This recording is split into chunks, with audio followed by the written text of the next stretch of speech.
تحریک انصاف کے لیے ہمدردیاں رکھنے والے معروف لکھاری اور تجزیہ کار کیپٹن ریٹائرڈ ایاز امیر نے مجوزہ 27ویں آئینی ترمیم کی مخالفت کرتے ہوئے کہا کہ موجودہ ہائبرڈ نظام بھی فرما برداری کے اس اصول پر کار فرما ہے جو عمران خان کے دور حکومت میں اپنایا گیا تھا، لیکن اس کے نتیجے میں سویلین بالادستی کا جنازہ اٹھ گیا تھا، لہٰذا شہباز شریف کو خان والی غلطی دہرانے سے اجتناب کرنا چاہیے۔ ایاز امیر اپنے سیاسی تجزیے میں کہتے ہیں کہ نہ جانے موجودہ حکومت کو اب کس چیز کی کمی ہے کہ اسے مزید قانون سازی کی ضرورت پڑ رہی ہے۔ سیاسی نظام فارم 47 کے تابع ہے، پھر بھی اصل فیصلہ سازوں کو حکومت اور پارلیمان کی فرما برداری میں کوئی کمی محسوس ہو رہی ہے۔ عدلیہ کے ساتھ جو کچھ ہوا وہ بھی سب کے سامنے ہے، ایسے میں نظام کی بے توقیری بے معنی ہو کر رہ گئی ہے۔ ان کا کہنا ہے کہ آئین میں مجوزہ 27ویں ترمیم کی کوئی معقول وجہ نظر نہیں آتی، خصوصاً ایسے وقت میں جب ارادہ ظاہر کرنے کی دیر ہوتی ہے اور اشاروں پر کام ہو جاتا ہے۔ ایاز امیر کہتے ہیں کہ 27ویں ترمیم کا اصل ہدف آئین کی شق 243 سمیت بعض شقیں ہیں جن میں تبدیلی مقصود ہے۔ پتہ نہیں چل سکا کہ ان شقوں میں کون سی نئی چیز ڈالی جا رہی ہے۔ اس سے پہلے پارلیمانی سیٹ اپ نے اپنی فرما برداری کا ثبوت جنرل قمر جاوید باجوہ کی ایکسٹینشن کی صورت میں مہیا کر دیا تھا۔ تب خان صاحب کی حکومت تھی اور وہ توسیع دینے کے حق میں تھے۔ کسی ناگہانی طریقے سے مسئلہ جسٹس آصف سعید کوسہ کی سپریم کورٹ تک پہنچا تو چیف جسٹس نے فرمایا کہ توسیع کا تو کوئی قانون موجود نہیں۔ ایسے میں خان صاحب کو کھوسہ سے پوچھنا چاہیے تھا کہ فیلڈ مارشل ایوب خان کی 10 سالہ آمریت، جنرل یحییٰ خان کی 2.5 سالہ پیوندکاری، جنرل ضیاء الحق کے 11 سال کے کھلواڑ اور جنرل پرویز مشرف کی 8 سالہ روشن خیالی کے لیے کس قانون کی ضرورت تھی، لیکن خان کی حکومت نے یہ سوال نہ اٹھایا اور باقاعدہ قانون سازی کی تیاریاں ہو گئیں۔ باجوہ اس بات پر راضی نہ ہوئے کہ مجوزہ قانون کے لیے محض خان صاحب کی حمایت میسر ہو رہی ہے۔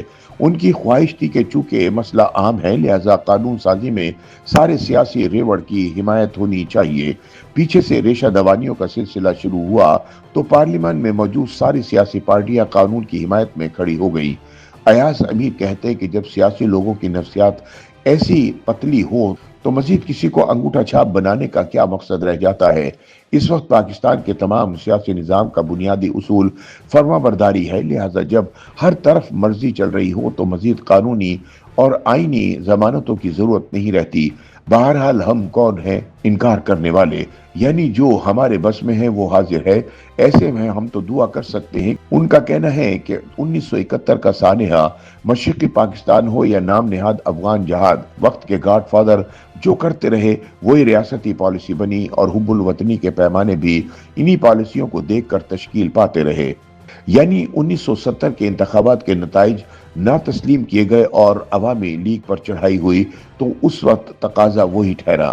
جب پاکستان کو افغانستان کی دلدل میں دھکیلا گیا تو اس فیصلے کو اعلیٰ ترین قومی مفاد میں لیا گیا فیصلہ قرار دیا گیا، لیکن اب جب کہ بات ترکیہ اور قطر کی سفارتی کوششوں تک جا پہنچی ہے تو کوئی تو پوچھے کہ اکابرین ملت 40 سال تک جو جھک افغانستان میں مارتے رہے اس کا کیا جواز تھا۔ لیکن اصل مسئلہ تو یہ ہے کہ طاقتور فیصلہ سازوں سے ایسے سوال کس نے کرنے ہیں اور ان کے جواب کس نے دینے ہیں۔ اگر کسی مقبول سیاستدان یا عوامی رہنما سے ایسی غلطی ہو جائے تو سوال جواب کا طویل سلسلہ شروع ہو جاتا ہے اور معافی کی گنجائش بھی نہیں رہتی۔ ذوالفقار علی بھٹو کی مثال ہمارے سامنے ہے۔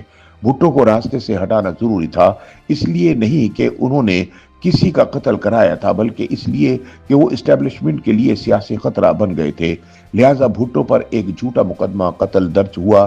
اس کے بعد اس معاملے میں جو ہیر پھیر ہو سکتا تھا وہ کیا گیا کیونکہ بھٹو کو پھانسی کے تختے پر لٹکانا ضروری تھا۔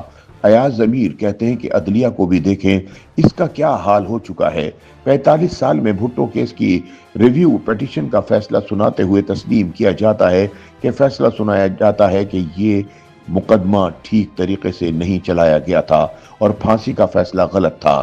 بنیادی نقطہ یہ ہے کہ ذوالفقار علی بھٹو جیسا ویژن رکھنے والے سیاستدان کے لیے معافی کی کوئی گنجائش نہیں، لیکن جنہوں نے طالبان کو ایک طاقتور قاتل گروہ کے طور پر کھڑا کیا اور اسے دودھ پلایا، ان سے کوئی سوال نہیں پوچھا جا سکتا۔ افسوس، صد افسوس کہ یہاں کا یہی دستور ہے۔